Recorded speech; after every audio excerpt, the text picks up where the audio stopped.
ونجاحنا بفيدباك الناس بفيدباك طبعا. الناس والكلام بتاعهم علينا. وشغلك بالذات it's based على حتة الفيلم ده نجح ولا لأ. كل حاجة على فكرة، مش بس الفيلم نجح ولا لأ، فستانك في المهرجان ده كان حلو ولا لأ، الانترفيو ده كان حلو ولا لأ. يعني وباي ذا واي I know ان دي حاجة صعبة وكل حاجة، بس خلينا صراحة، هو البني آدم لما بيبقى performer انت انترتينر. شغلتك ان انت تنالي اعجاب الجمهور، ده شغلك.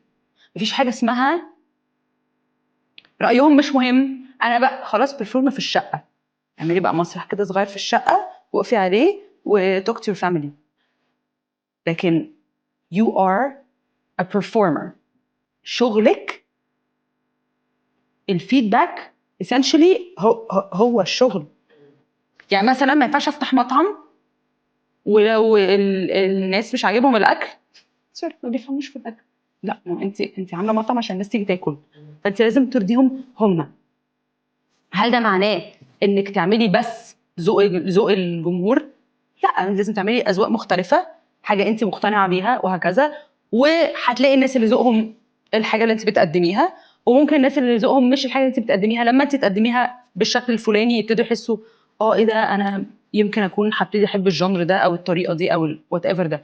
بس ما ينفعش ابقى في الحته بتاعت ماليش دعوه براي الناس، انا هقفل الكومنتس، انا مش هقرا السوشيال. لا لا، لان انا عملت حاجه وقدمتها للبابليك، لازم اشوف رايهم، لازم.